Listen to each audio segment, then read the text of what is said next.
नमस्कार। आज हम लोग पॉलिटिकल साइंस में प्लेटो को पढ़ेंगे, लेकिन अभी प्लेटो हम स्टार्ट करें इसके पहले एक बार मैं टॉपिक रिकैप कर देता हूं जो अभी तक हम लोगों ने पढ़े हैं। तो अभी तक हम लोगों ने पॉलिटिक्स,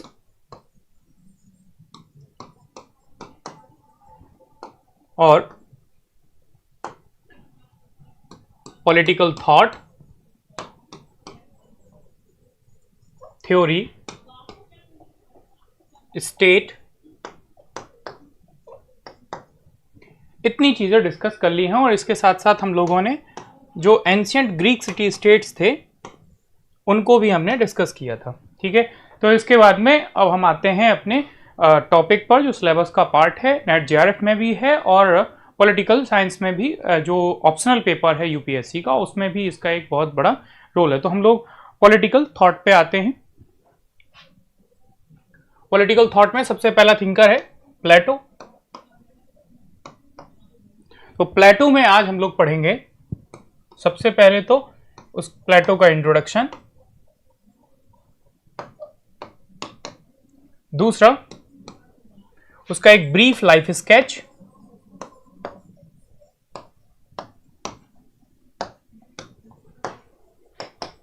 स्केच, तीसरा हम लोग प्लेटो में पढ़ेंगे इन्फ्लुएंसेस ऑन प्लेटो,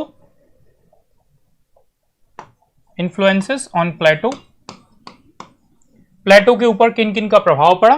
और चौथा टॉपिक जो आज हम लोग कर पाएंगे वो प्लेटो का एक जो थ्योरी है उसको बोलते हैं थ्योरी ऑफ फॉर्म्स और आइडिया। तो ये रूप का या विचारों का जो उसका सिद्धांत है उसको आज हम लोग देखेंगे, क्योंकि ये जो थ्योरी ऑफ फॉर्म्स है प्लेटो की पूरी फिलॉसफी, चाहे वो एथिक्स को लेके हो, चाहे वो एजुकेशन को लेके हो, चाहे स्टेट को लेके हो, और चाहे वो ह्यूमन लाइफ को लेके हो, सभी चीजें जो निकलती हैं वो थ्योरी ऑफ फॉर्म्स से निकलती हैं। तो अगर आपको चाहे फिलोसफर रूलर को समझना हो, चाहे प्लेटो की एजुकेशन को समझना हो, चाहे आपको प्लेटो की एथिक्स को समझना हो, चाहे प्लेटो की गुड लाइफ को समझना हो, और चाहे आपको प्लेटो के पूरे जो दर्शन है उसका जो उत्स है, उसका जो ओरिजिन है उसको समझना हो, तो आपको प्लेटो ये थ्योरी ऑफ फॉर्म्स को समझना मस्ट हो जाता है। तो हम लोग डिस्कस करते हैं सबसे पहले प्लेटो का इंट्रोडक्शन। तो प्लेटो को हम जानते हैं कि प्लेटो को क्या कहा गया है, father of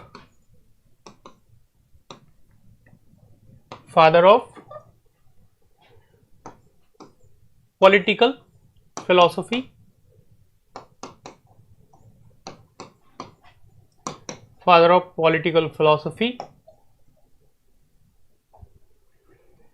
and father of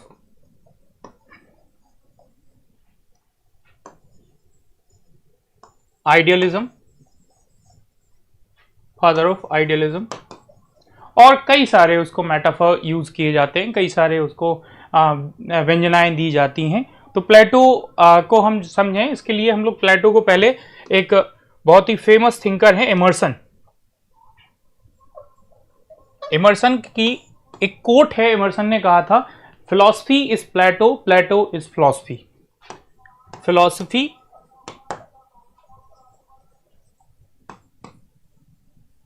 is Plato and Plato is philosophy.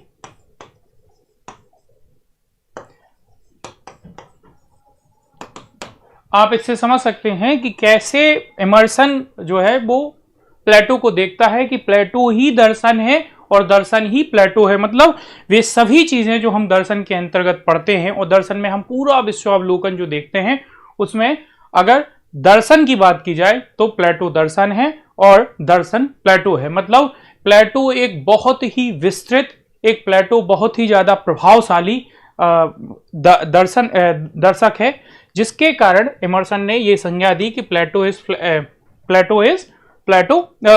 Is Plato and Plato is philosophy. Okay, आगे बढ़ते हैं हम लोग। तो प्लेटो को सबसे पहले तो प्लेटो को फादर ऑफ पॉलिटिकल फिलॉसफी कहा जाता है, और फादर ऑफ पॉलिटिकल फिलॉसफी के साथ साथ उसको प्रोपगेटर ऑफ सोक्रेटिस फिलॉसफी भी कहा जाता है, कि उसने जो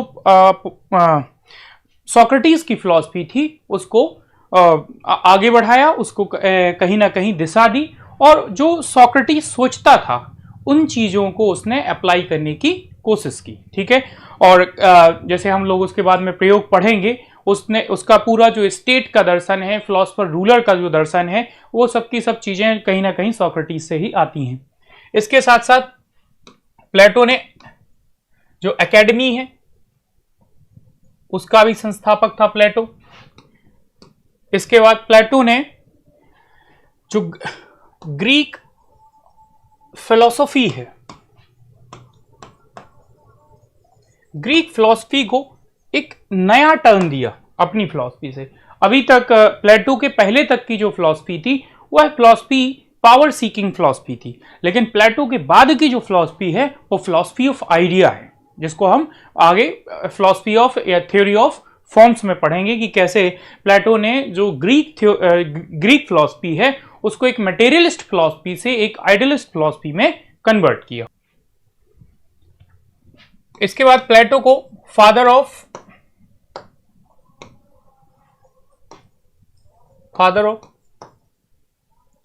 पॉलिटिकल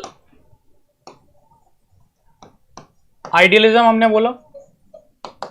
पॉलिटिकल आइडियलिज्म पहले हम लोग इसको समझें, इसके लिए आइडियलिज्म को समझना जरूरी है। आइडियलिज्म होता क्या है? तो आइडियलिज्म एक फिलॉसफी का एक अप्रोच है जो चीजों को देखने में उपयोग होता है। तो जैसे एक इसका ओपोनेंट जो है वो है मटेरियलिज्म या रियलिज्म। ठीक है, तो आइडियलिज्म क्या बात करता है कि ideas are the only reality, मतलब जो कुछ भी हमें चीजें दिख रही हैं वो सत्य नहीं है, उन चीजों का जो विचार है वह सत्य है। जैसे मैं अभी आपको पढ़ा रहा हूं, कैमरा मेरे सामने है, लेकिन कैमरा वास्तविक नहीं है। वास्तविक क्या है? वास्तविक इस कैमरे का विचार है। ठीक है, वैसे ही आइडियलिज्म कहता है कि जो विचार हैं वही सुपीरियर हैं। मटेरियल थिंग्स जो होती हैं, जो भौतिक चीजें होती हैं, वह क्षणिक है, वह वास्तविक नहीं है, वो म्यूटेबल है। वह जो है वो देखी वो छुई तो जा सकती हैं, लेकिन वो सतत जो है अस्तित्व में नहीं रहेंगी। अस्तित्व में क्या रहेगा? वो है आइडिया। जैसे कार्ल मार्क्स कहता है कि materials are the only reality, जो पदार्थ है, जो भौतिक चीजें हैं, वही जो है असल यथार्थ हैं, बाकी चीजें यथार्थ नहीं है। वहीं दूसरी तरफ आइडियलिज्म कहता है कि idea is prior to material. वो जो कुछ भी हम चीजें सामने देख रहे हैं, ये सभी चीजें अस्तित्व में तभी आई हैं जब इनका कभी किसी ने विचार किया। जैसे व्हाइट बोर्ड का किसी ने विचार किया होगा, जैसे टीवी का किसी ने विचार किया होगा, एसी का किसी ने विचार किया होगा, कुर्सी का किसी ने विचार किया होगा। तो ये चीजें अस्तित्व में पहले नहीं थी, विचार अस्तित्व में था, इसलिए विचार जो है वो प्रधान है, बाकी चीजें गौड़ हैं, वो चीजें सेकेंडरी हैं। तो असल यथार्थ क्या है? आइडियलिज्म। ठीक है, आइडियलिज्म किसको मानता है? आइडियलिज्म मानता है कि आइडियाज आर सुपीरियर। दूसरा, आइडियलिज्म का मानना है कि आइडियाज आर परमानेंट। आइडियाज क्या है? यही परमानेंट है, बाकी चीजें परमानेंट नहीं है। मतलब ये सतत अस्तित्व में कोई चीज नहीं रहने वाली सिवाय आइडिया के। दूसरा, आइडियलिज्म एक एनालिसिस के रूप में, एक अप्रोच के रूप में भी उपयोग होता है, जो क्या करता है कि किसी भी चीज का एक कंपैरेटिव एनालिसिस करने का भी काम करता है। जैसे फॉर एग्जांपल हम देखें कि गांधी जी ने राम राज्य की कल्पना दी, हम आजाद हुए, हमारा वर्तमान में जो राज्य है, हम कह सकते हैं कि जो राम राज्य की कल्पना है गांधी जी की, वह क्या है? वह एक आइडिया है। और आइडिया क्या होता है? परफेक्ट फॉर्म होता है। मतलब किसी भी चीज का जो अंत में सबसे बेस्ट फॉर्म हो सकता है, वो क्या है? उसका आइडिया। तो राम राज्य क्या है? गांधी जी के द्वारा दिया गया एक राम राज्य का मतलब परफेक्ट स्टेट का आइडिया है। अब ये परफेक्ट स्टेट आजादी के बाद से हमने कितना अचीव किया? ठीक है, तो आइडियलिज्म यहां पर क्या करेगा कि जो वर्तमान में हमारा राज्य है उसको राम राज्य से कंपेयर करने का काम करेगा।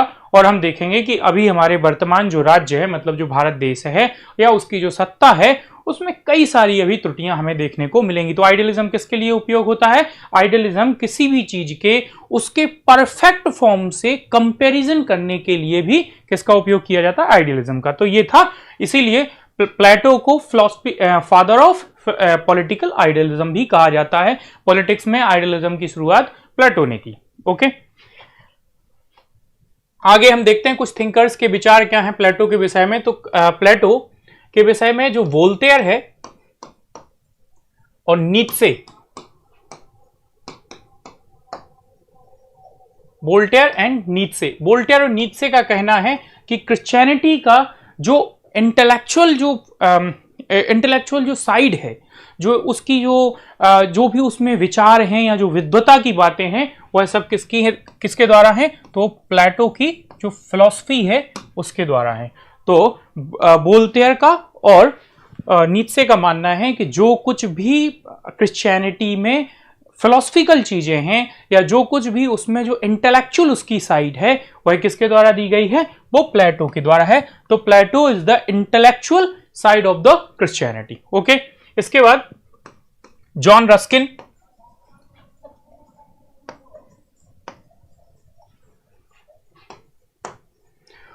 जॉन रस्किन का मानना है कि प्लेटो ने जो परफेक्ट ह्यूमन बीइंग की बात की है, परफेक्ट ह्यूमन बीइंग की, वह किसी दूसरे विचारक में देखने को नहीं मिलती, या अगर कोई दूसरा थिंकर उसको ओपाइन भी करता है, प्रपाउंड भी करता है, तो वो कहीं ना कहीं किससे ली गई है? प्लेटो से ली गई है। तो एक तो जॉन रस्किन उसको किसके लिए प्रेज करता है? जॉन रस्किन उसको परफेक्ट ह्यूमन बीइंग की जो उसका आइडिया है कि कोई मनुष्य अपने परफेक्ट फॉर्म को अचीव कर सकता है, मतलब वो अपने वेस्टेस्ट फॉर्म को अचीव कर सकता है, ये रस्किन ने इसके लिए उसको प्रेज किया है प्लेटो को।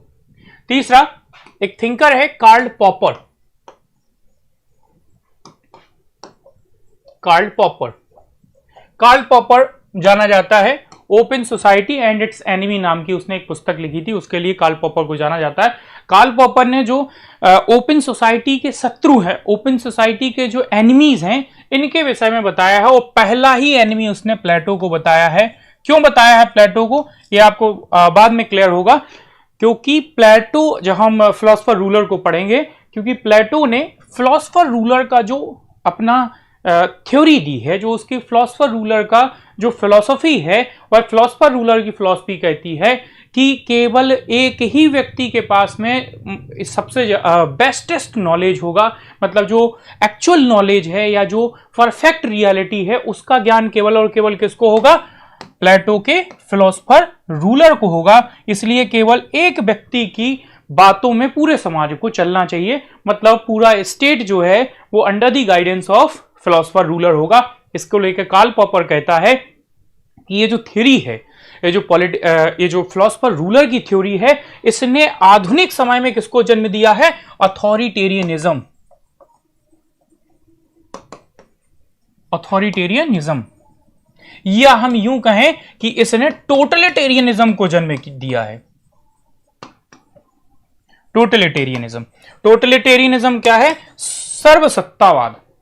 सर्वसत्तावाद एक ऐसे प्रकार का अधिनायकवाद है, एक ऐसे प्रकार की तानाशाही है जो व्यक्ति के जीवन के सभी आयामों, all the पर्सपेक्ट of human life को क्या करता है? कंट्रोल, रेगुलेट एंड कवर करता है, और उसको डिक्टेट करता है कि व्यक्ति को कैसा होना चाहिए। मतलब व्यक्ति के जन्म से लेकर व्यक्ति की मृत्यु तक के जो भी चीजें हैं, उन सबको कौन डिक्टेट करता है?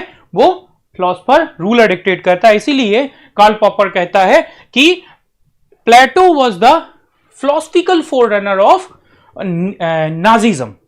मतलब ये जो नाजीवाद था जर्मनी में हिटलर का, जैसे हिटलर ने पूरे व्यक्ति के जीवन को पॉलिटिकली जो है अपने ओपिनियन से बताया था कि व्यक्ति को कैसा होना चाहिए, उसके जीवन में कैसे कैसे चीजें चलनी चाहिए। मतलब व्यक्ति स्वतंत्र है, उसको अपने निजी जीवन में क्या करना चाहिए, क्या नहीं करना चाहिए, ये उसका विषय है। लेकिन हिटलर ने व्यक्ति के, मतलब जो पूरा जो जर्मन सोसाइटी थी और जो जर्मन रेस थी, उसको उसने अपने सजेशन से कंट्रोल कर रखा था कि अगर जर्मन रेस को हमें एक सुपीरियर रेस बनाना है, हमें पूरे वर्ल्ड के ऊपर रूल करना है, तो जर्मन रेस को ये डूज एंड डोंट्स को करना होगा, मतलब प्रेस्क्राइब, ये जो प्रेस्क्रिप्शन नहीं थे, डिक्टेशन थे कि ऐसा करना ही है।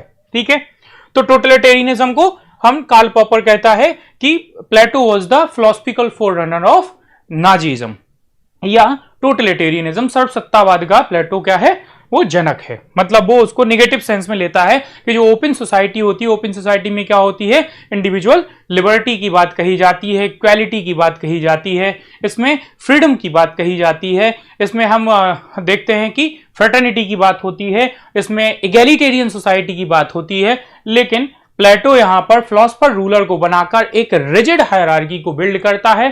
साथ ही साथ जो फिलोसफर रूलर है वह जीवन के सभी अंगों के ऊपर कंट्रोल रखता है, व्यक्ति के जीवन के सभी आयामों के ऊपर उसका कंट्रोल होता है। ठीक है, आगे हम देखते हैं प्लेटो के विषय में whitehead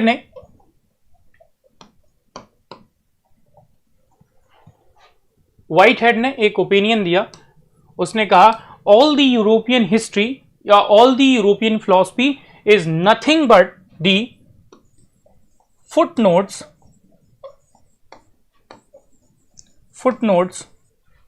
to Plato and his disciple Aristotle। तो पूरा जो पश्चिम का दर्शन है वो कुछ नहीं है, ये पद टिप्पणी है। मतलब प्लेटो और एरिस्टोटल ने जो कुछ भी कहा है उसके आगे का विस्तार ही है पूरी यूरोप की हिस्ट्री। मतलब वो इतनी व्यापकता में व्हाइटहेड देखता है प्लेटो को और एरिस्टोटल को कि जो पूरी जो यूरोपियन फिलॉसफी है, जो पूरा यूरोपियन जर्नी है, वह किसकी फिलॉसफी के ऊपर टिकी हुई है, एरिस्टोटल और प्लेटो की फिलॉसफी के ऊपर टिकी हुई है। ठीक है, इसके बाद हम आगे पढ़ते हैं प्लेटो का लाइफ स्केच।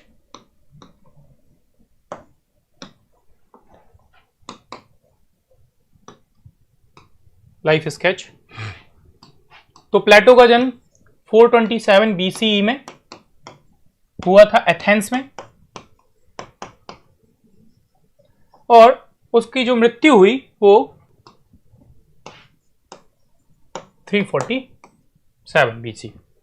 ठीक है, तो प्लेटो का जो जन्म है वो 427 BC में, और जो उसकी डेथ है वो 447 में, लगभग 80 ईयर्स तक प्लेटो रहा। ये कौन सा समय है? अगर हम इसको इंडियन हिस्ट्री से देखते हैं तो इंडिया में क्या हो रहा है उस समय पर, इंडिया में हर्यंग डायनेस्टी का जो है शासन है, और भारत में मगध महाजनपद जो है वो राइज कर रही है। मगध महाजनपद अन्य जनपदों से लगातार युद्ध ले रही है। अपने यहाँ पर एक मटेरियलिज्म की फेज आ चुकी है 6th सेंचुरी ऑनवर्ड्स, और बुद्ध और महावीर का यहाँ पर प्रादुर्भाव हो चुका है। ठीक है, इसी समय पर यहां पर भी थिंकर्स का जन्म हुआ, वो थे प्लेटो। और प्लेटो का जो बैकग्राउंड है, इसके जो पिताजी और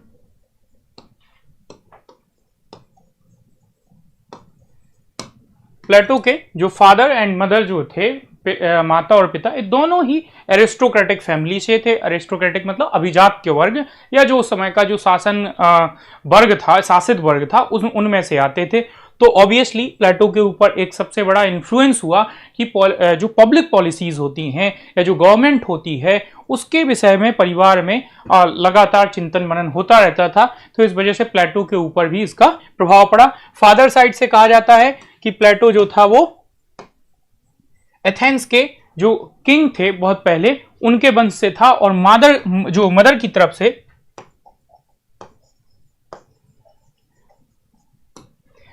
तरफ से जो था वो प्लेटो एक लॉ गिवर, जैसे भारत में जो मनु हुए हैं फर्स्ट लॉ गिवर, वैसे ही ग्रीक में एक लॉ गिवर हुए हैं, उनके परिवार से इनकी मदर थी। ठीक है, आगे प्लेटो 20 इयर्स की एज में लगभग 407 BC में सबसे पहली बार सोक्रेटिस से मिलता है। और ये जो इसका मीटिंग है सोक्रेटिस के साथ में, ये उसकी लाइफ का टर्निंग पॉइंट है। वो हम देखेंगे कि कैसे सोक्रेटिस ने उसको कहां पे इन्फ्लुएंस किया। दूसरा, प्लेटो ने पेलोपोनेशियन वॉर चल रहा था, ये पेलोपोनेशियन वॉर बहुत लंबा चला, लगभग 34 वर्षों तक पेलोपोनेशियन वॉर चला। इस पेलोपोनेशियन वॉर में प्लेटो ने एक सोल्जर की भी भूमिका को निभाया था, तो उसे पता था कि जो युद्ध शास्त्र है उसके बारे में भी उसे जानकारी थी। और दूसरा, इस युद्ध में एक और असर पड़ा उसके ऊपर कि जो एथेंस था,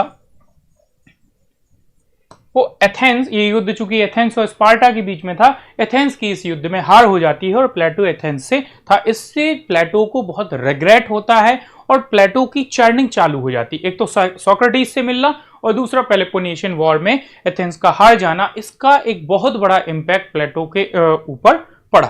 ठीक है, आगे प्लेटो के ऊपर कुछ और इंपैक्ट है। हम लोग सोक्रेटिस के इंपैक्ट को, जो सोक्रेटिस का जो उसके ऊपर इन्फ्लुएंस है, उसको डिटेल में डिस्कस करेंगे। उसके पहले कुछ एक और थिंकर्स हैं जिसका प्लेटो के जीवन के ऊपर बहुत बड़ा इन्फ्लुएंस था, उसे भी हम देखते हैं। जैसे कि एक थिंकर है पाइथागोरस।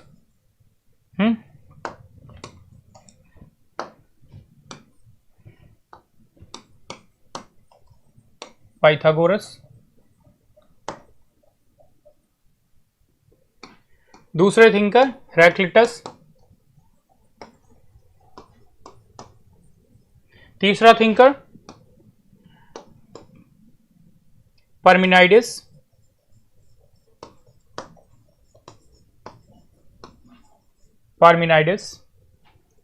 और आप देखेंगे रिपब्लिक में उसने दो और थिंकर्स की बात की है, एक है प्रोटोगोरस और एक है थेरेसीमेकस। इनका भी उसके ऊपर इम्पैक्ट था, लेकिन वो दोनों सोफिस्ट थे, तो उनका एक ही इम्पैक्ट था कि जो सिस्टमैटिक एजुकेशन है उसके विषय में जो विचार है उसने सोफिस्ट से लिया है, और वो उससे डिसएग्री होता हुआ भी दिखता है। अगर आप उसमें रिपब्लिक में पढ़ेंगे तो रिपब्लिक में जब एक रिपब्लिक चूंकि डायलॉग है, जैसे कि हिंद स्वराज गांधी जी ने उसी तर्ज पे लिखी है।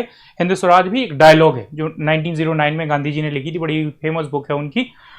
तो उसमें भी डायलॉग है जो प्लेटो की रिपब्लिक है। रिपब्लिक में प्लेटो डिस्कस करता है जब एजुकेशन के ऊपर, तो प्रोटोगोरस और थेरेसीमेकस से डिस्कशन होता है।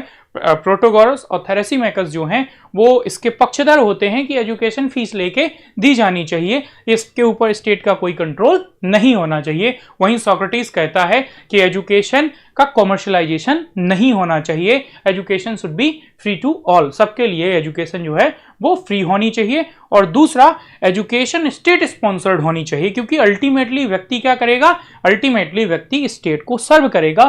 तो स्टेट अपने वेस्ट के लिए, वेस्ट परफॉर्मेंस के लिए कैसी एजुकेशन होनी चाहिए, इसके लिए स्टेट को इसके ऊपर कंट्रोल करना चाहिए और स्टेट को एजुकेशन को गाइड करना चाहिए, डिक्टेट करना चाहिए। ठीक है, तो सबसे पहले हम लोग पाइथागोरस को देखते हैं। पाइथागोरस से प्लेटो ने मैथमेटिक्स, इंपॉर्टेंस ऑफ मैथमेटिक्स को लिया। दूसरा, प्लेटो ने अदर वर्ल्डलीनेस में जो बिलीफ है उसका, यह भी कहां से लिया,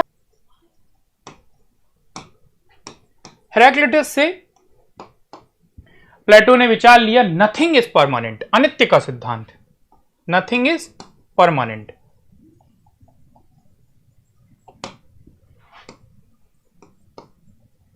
नथिंग इज परमानेंट, तो ये कहां से लिया है, हेराक्लिटस से लिया है। हेराक्लिटस का मानना है कि कुछ भी नित्य नहीं है, सब कुछ अनित्य है, मतलब सब कुछ इम्परमानेंट है। जैसे कि हम फॉर एग्जांपल हम कह सकते हैं कि एक ही नदी में हम बार बार स्नान नहीं कर सकते। बार बार स्नान का अर्थ है कि आप एक बार नदी में जब कूदेंगे वहां से पानी आगे बढ़ चुका होगा, मतलब जो भी चीजें हमें दिख रही हैं ये कॉन्टिन्यूअसली इनमें चेंज हो रहा है। ठीक है, तो इसमें ये जो कॉन्टिन्यूअस चेंज है उसकी बात कौन करता है, उसकी बात हेराक्लिटस करता है। इसके बाद हेराक्लिटस से एक और सिद्धांत लिया उसने, वो था इम्यूटेबिलिटी, कि जो हमें दिख रहा है वो सब क्या है, वह समाप्त होगा। इसके बाद हेराक्लिटस का एक और जो इन्फ्लुएंस है प्लेटो के ऊपर है चेंज इज रियल। क्या, change is real, change is real.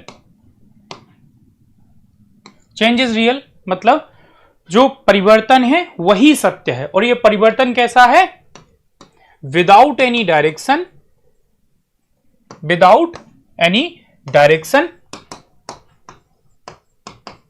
Without any direction and without any reason and without any purpose. मतलब ये हम सर्च ना करें कि ये क्यों हो रहा है, ये वो कहता है कि स्वभाव है चीजों का, वह बदलती हैं बिना किसी दिशा के, बिना किसी कारण के, और चेंज ही जो है क्या है, परिवर्तन ही अंतिम सत्य है। सब चीजें जैसे हम भारतीय दर्शन में भी देखते हैं, तो जो कई सारे जो हमारे यहाँ पर जो दार्शनिक हुए हैं, मनीषी हुए हैं, उनका भी ये मानना है कि जो बाह्य जगत जो हमें दिख रहा है ये निरंतर परिवर्तनशील विश्व है। दूसरा एक और अंतिम हेराक्लिटस में है, change is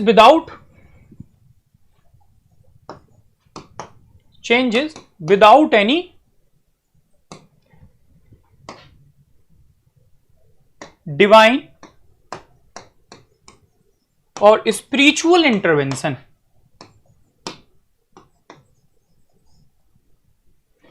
divine and spiritual intervention मतलब जो ये परिवर्तन हो रहा है उसके पीछे कोई भी दैवीय या कोई भी आध्यात्मिक शक्ति रिस्पॉन्सिबल नहीं है।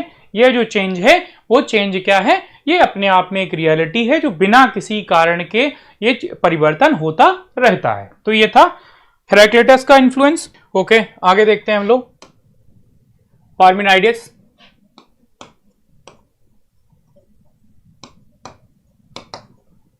पार्मेनाइडस का प्लेटो के ऊपर इंपैक्ट। तो पार्मेनाइडस का जो सिद्धांत है वो है the idea of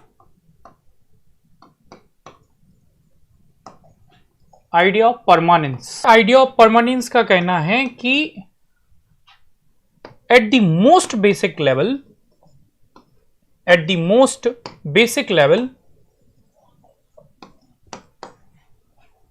the things are at the most basic level the things exist in their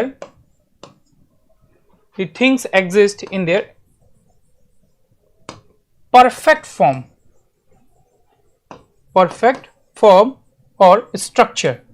मतलब कोई भी जो चीज हमें दिख रही है, अगर हम इसके एकदम बेसिक लेवल में जाएं, जो कोई भी हमें जो जितनी भी चीजें संसार में दिख रही हैं वो सब क्या हैं, वह जो परमानेंट रियलिटी है, जो परफेक्ट रियलिटी है, उसका क्या है, ये उसका एक रिफ्लेक्शन मात्र है। मतलब पार्मेनाइडस क्या कहना चाहता है, पार्मेनाइडस का कहना है कि जैसे हमें जो आम दिख रहा है या हमें जो टीवी दिख रही है, एसी दिख रहा है, यह सब जो है अपने आप में क्या है, ये जो वो एक्चुअल रियलिटी है, जो परफेक्ट रियलिटी है, उसका जस्ट रिफ्लेक्शन है। ये असल में चीजें वो रियलिटी नहीं है, ये असल में चीजें क्या हैं, जो एक्चुअल रियलिटी है उसका रिफ्लेक्शन है। तो ये हेराक्लिटस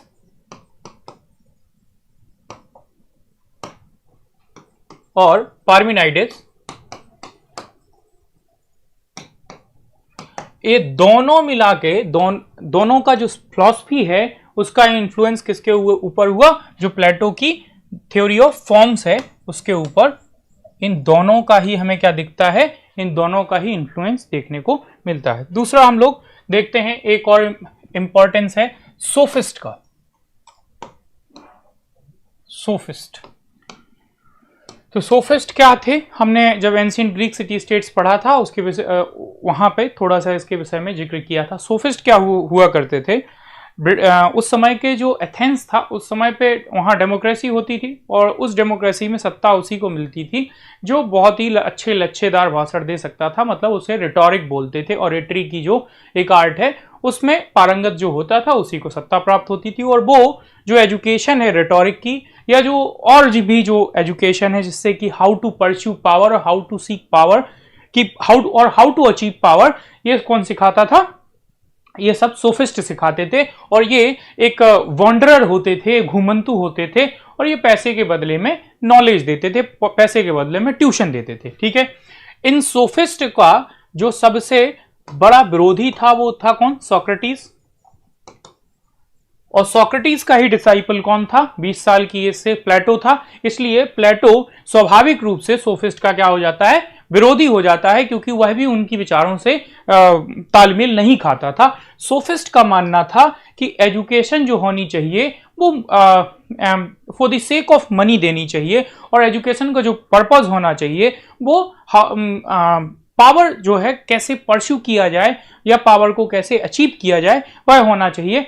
हाँ, दोनों प्लेटो का और सोफिस्ट का एक जगह तो मिलाप था कि प्लेटो मानता था कि ये जो जीवन है वह क्या है, हमें वर्च्यू के लिए जीना चाहिए। लेकिन इनका वर्च्यू क्या है, सोफिस्ट का वर्च्यू है कि पावर को कैसे अचीव किया जाए। वहीं प्लेटो का जो वर्च्यू है वह है नॉलेज। दूसरा, ये मानते हैं कि कैसे एजुकेशन को पैसे में देना चाहिए, और प्लेटो मानता है कि एजुकेशन का कॉमर्शलाइजेशन नहीं होना चाहिए, एजुकेशन स्टेट के द्वारा सबको दी जानी चाहिए। और एजुकेशन का पर्पस है कि कैसे एक व्यक्ति अपना जीवन बेस्ट बनाए, अपने जीवन को परफेक्ट बनाए, या अपने आप को कैसे वो परफेक्ट बनाए।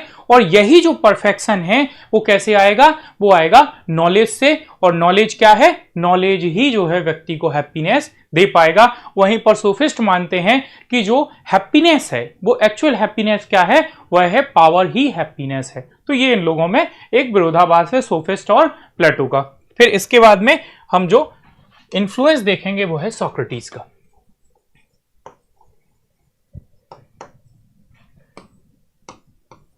तो कोई भी, जैसे लास्की का कहना है कि every thinker is the product of his और हर टाइम। कोई भी विचारक जो होता है वो अपने समय का उत्पाद होता है, वैसे ही ठीक उसी समय सोक्रेटिस है। तो सोक्रेटिस अपने समय का उत्पाद तो है, लेकिन उस कहीं ना कहीं वह उन समस्याओं से जूझ भी रहा था जो समस्याएं उस समय एथेंस में चल रही थी, और उनका एक सटीक उत्तर क्या हो सकता है, सॉल्यूशन क्या हो सकता है, उसको भी देना चाहता था।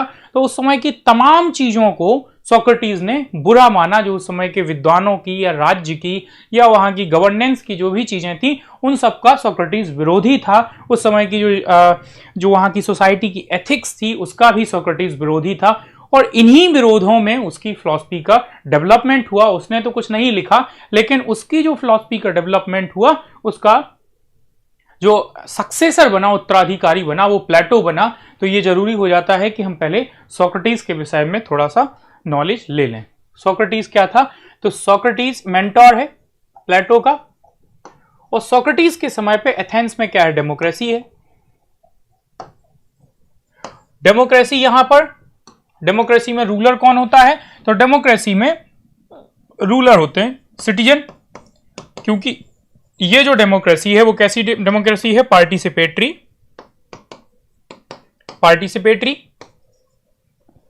दूसरी ये डेमोक्रेसी कैसी है, वाइब्रेंट। तो पार्टिसिपेटरी, वाइब्रेंट एंड ये डायरेक्ट डेमोक्रेसी है।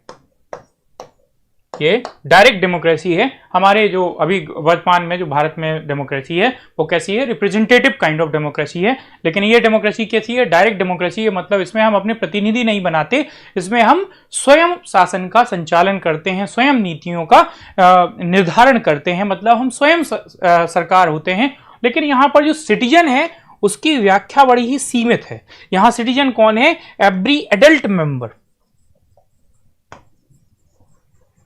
Every adult member. ये एवरी एडल्ट मेंबर कौन है, केवल और केवल एथेंस की जो लोग हैं वही जो है होंगे, और एथेंस के लोगों में केवल मेल मेंबर जो होंगे वो सिटीजन हो सकते हैं। और कौन कौन सिटीजन नहीं हो सकता, तो चाहे वो एथेंस की वुमेन हो वो मेंबर नहीं हो सकती, दूसरे सिटी स्टेट का या किसी दूसरी फॉरेन कंट्री का जो आदमी होगा वह भी वहां का सिटीजन नहीं हो सकता है, मतलब उसे कहा जाएगा एलियन।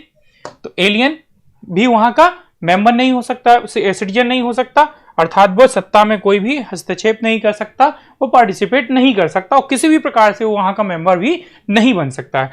फिर स्लैब्स, इनकी हालत तो और खराब थी। ये वहां का कहा जाता है कि उस एंशिएंट ग्रीक सोसाइटी का ये बहुत ही एक इंपॉर्टेंट फीचर है स्लैवरी। इसके विषय में ना तो प्लेटो विरोध करता है और ना ही एरिस्टोटल विरोध करता है। ठीक है, क्यों, क्योंकि उस समय की एक इनएविटेबल जो है फीचर है, एक अपरिहार्य उस समय का एक लक्षण है। ठीक है, तो सोक्रेटिस में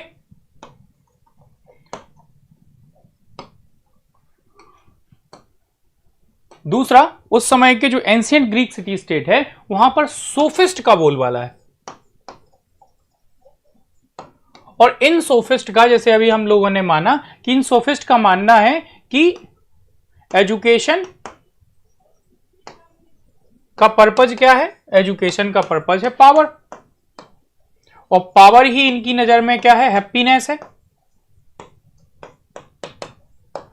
सोफिस्ट कौन है, ये आप समझ लीजिए ब्रेन ऑफ द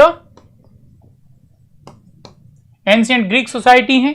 अब जब ये जिस सोसाइटी का ब्रेन ऐसा होगा कि जो मानेगा कि पावर ही क्या है हमारे लिए, एजुकेशन पाने का एक ही मकसद है, वो है पावर पाना, तो आप उस समय की एथिक्स को समझ सकते हैं। वो एथिक्स क्या होगी, कैसी एथिक्स होगी, वह हाईली मटेरियलिस्टिक एथिक्स होगी, मतलब जो भौतिक चीजों में विश्वास करने वाली एथिक्स होगी। ऐसी नीति शास्त्र जो बिलीव करती है कि केवल और केवल जो सेंसरी प्लेजर है, जो केवल और केवल हमारी इंद्रिय सुख है, वही हमारे लिए सब कुछ है, और जो मटेरियल थिंग्स का कंजम्पशन ही हमारे लिए पावर स्टेटस है या हमारे लिए सोशल रिकॉग्निशन को लेके आएगा, तो वो एक हाईली मटेरियलिस्टिक एथिक्स को इन लोगों ने जन्म दिया। वहीं सोक्रेटिस इसका विरोधी है। सोक्रेटिस का मानना है कि एक्चुअल हैप्पीनेस किसमें है, नॉलेज में है। तो नॉलेज इज वर्च्यू, सद्गुण क्या है, वो नॉलेज है। अल्टीमेट एम व्यक्ति का क्या होना चाहिए, नॉलेज गेन करना चाहिए, और नॉलेज उसको क्या करा देगा, रियलिटी का बोध करा देगा, और यह रियलिटी उसको परमानेंट हैप्पीनेस देगी। मतलब जो मटेरियल थिंग्स से जो हैप्पीनेस मिलती है वह परमानेंट नहीं है। जैसे कि हम लोग शंकर के वेदांत को देखते हैं, वहां भी कमोबेश एक ही जैसी बात कही गई है। ठीक है, फिर इसके बाद सोक्रेटिस का मानना है, और सोक्रेटिस का मानना है कि ये जो डेमोक्रेट्स हैं या ये जो डेमोक्रेटिक गवर्नमेंट है, ये एक ग्रुप ऑफ इनकॉम्पिटेंट लोग हैं। मतलब ये जो है अक्षम लोगों का एक समूह है। क्यों है अक्षम, क्योंकि इनका जो मेन मोटो है वो पावर कैप्चर करना है, और इनका कोई इथिकल मीन्स नहीं है। दूसरा, सोफिस्ट ये मानते थे कि जो व्यक्ति है वो कैसा है, वो आइसोलेटेड है, या उसका सोशल इंटरेस्ट से कोई लेना देना नहीं है, या उसका सोसाइटी से कोई लेना देना नहीं है। वो व्यक्ति क्या करता है, इंडिविजुअल अपने प्लेजर के लिए नॉलेज को गेन करता है। वहीं सोक्रेटिस का मानना है कि नॉलेज जो होना चाहिए वो सोसाइटी की वेलबीइंग के लिए होना चाहिए, सोसाइटी ओरिएंटेड होना चाहिए, अर्थात ज्ञान का जो मुख्य उद्देश्य होना चाहिए वो लोकोन्मुख होना चाहिए, लोक कल्याणकारी होना चाहिए। जबकि सोफिस्ट इसके जस्ट उल्टा सोचते हैं, और वो सोसाइटी को कैसे देखता है, इंडिविजुअल को देखता है कि इंडिविजुअल क्या है, इंडिविजुअल सोसाइटी से इनसेपरेबल है, वो इंटीग्रेटेड विद सोसाइटी है, मतलब उसको सोसाइटी से अलग करके देखा नहीं जा सकता। तो उसके नॉलेज को भी उससे अलग करके नहीं देखा जा सकता, अर्थात उसके नॉलेज का जो उद्देश्य होना चाहिए वो समाज कल्याण भी होना चाहिए, वो स्वयं के लिए कार्य ना करे। ओके, जबकि सोफिस्ट इसके जस्ट उल्टा सोचते हैं। फिर इसके बाद में हम देखते हैं कि सोक्रेटिस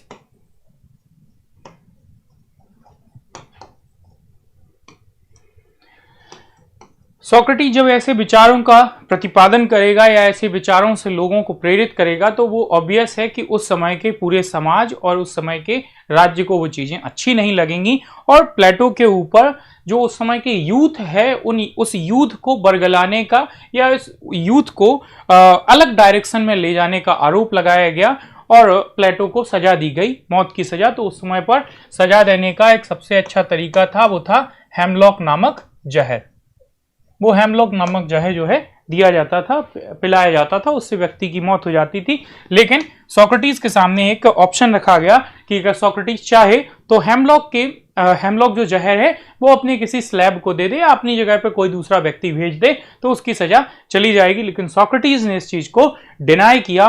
उसने कहा कि अगर मैं कॉम्प्रोमाइज कर लूंगा इसका मतलब होगा कि मैं अपने विचारों के ऊपर अडिग नहीं हूं, मेरा रिजॉल्व अपने आइडियाज को लेकर नहीं है। और इसका बड़ा अच्छा एग्जाम्पल है कि जो satisfied pig, unsatisfied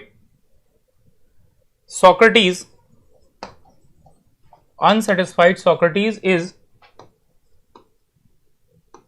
better than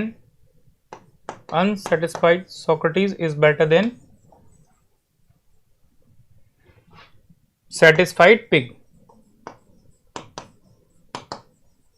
मतलब मैं जिन विचारों का विरोधी हूं, मेरी ख्याति उन्हीं से है। अगर मैं उन विचारों पे ना चलूं तो लोग मुझे तवज्जो नहीं देंगे, आगे मुझे कोई जो है सम्मान नहीं मिलेगा।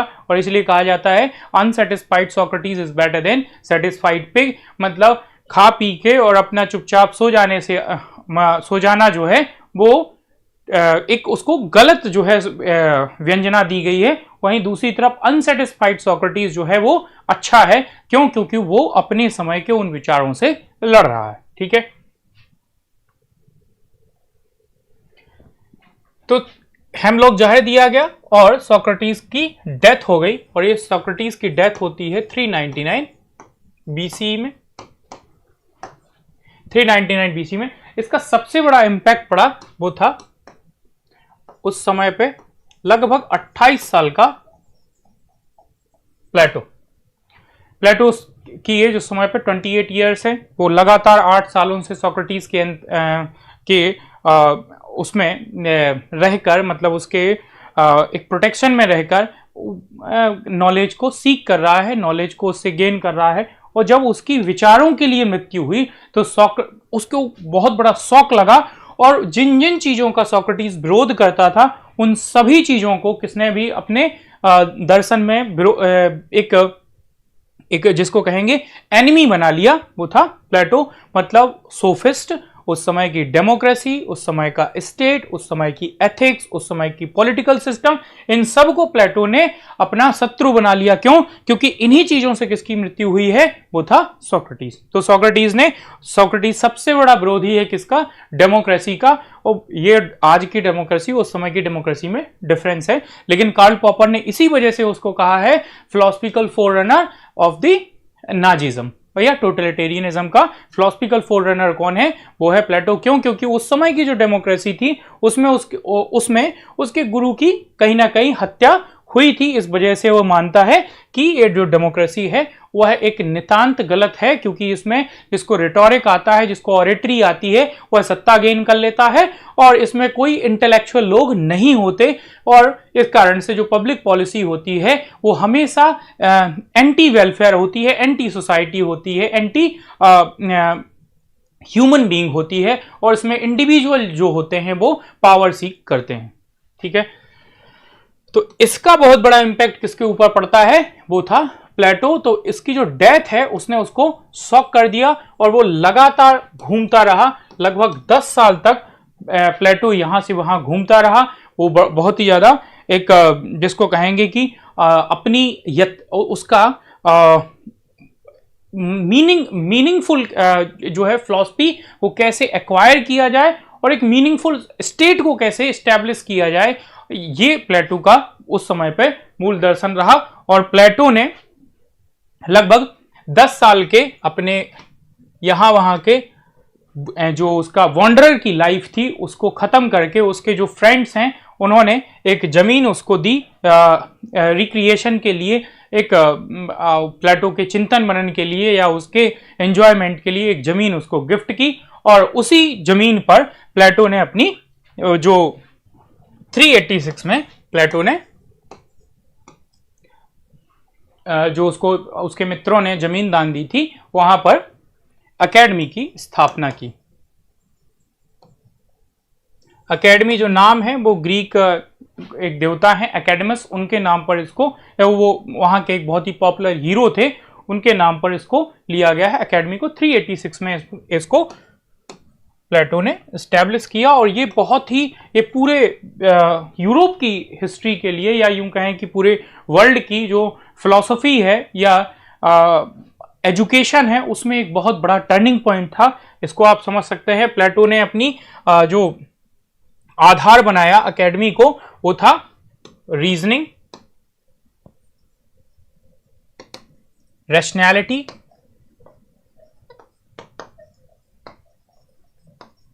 रैशनैलिटी, एंड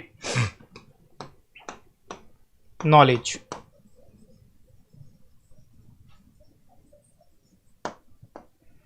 इसका मुख्य उद्देश्य जो था प्लेटो का वो था कि हम कैसे फ्यूचर के फिलोसफर रूलर्स को यहां पर प्रिपेयर करें। ये उसके दिमाग में था कि एक ऐसे रूलर्स बनाए जाएं जो रूलर जिनको एक्चुअल नॉलेज का या एक्चुअल रियलिटी का पता हो, जिनको पता हो कि कैसे हमें सोसाइटी को और स्टेट को चलाना है, जिनका पर्पस करप्शन ना हो, जिनका पर्पस इंडिविजुअल प्लेजर ना हो, जिनका पर्पस सोशल वेलफेयर हो, जिनका पर्पस सोसाइटी को एक अच्छी दिशा में ले जाना हो, या जिसे हम कहते हैं ग्रीक टर्म में जैसे जस्टिस को जो है वो एस्टैब्लिश करना है ना। रिपब्लिक जो टर्म है, ये रिपब्लिक टर्म ग्रीक भाषा में रिपब्लिक का वो अर्थ नहीं है जो पॉलिटी में हम लोग पढ़ते हैं रिपब्लिक गणराज्य वाला।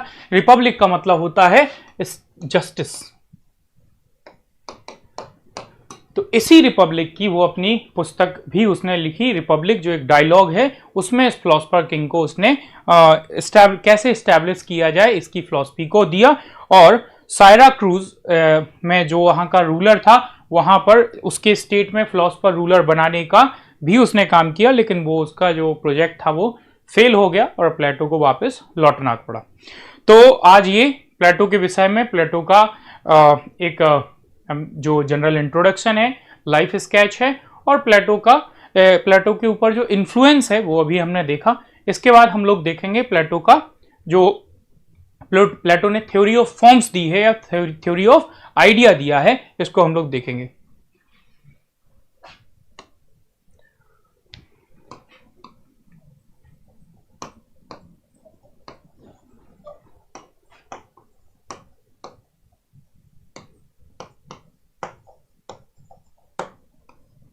थ्योरी ऑफ फॉर्म्स और थ्योरी ऑफ आइडियाज।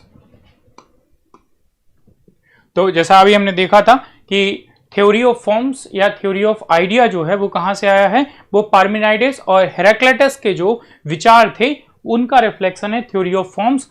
प्लेटो की जो भी फिलॉसफी है या उसकी जो एजुकेशन को लेके सजेशन है या जो उसका फिलोसफर रूलर का जो स्टेट है, ये सारी चीजें कहीं ना कहीं कहां से निकल के आती हैं, थ्योरी ऑफ फॉर्म्स से निकल के आती हैं।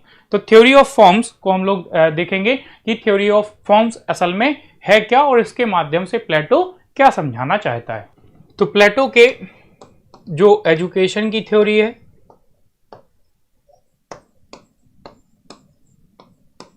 फिलोसफर रूलर का जो उसका कॉन्सेप्ट है, जो उसका स्टेट का कंसेप्ट है, जो उसकी एथिक्स का कंसेप्ट है,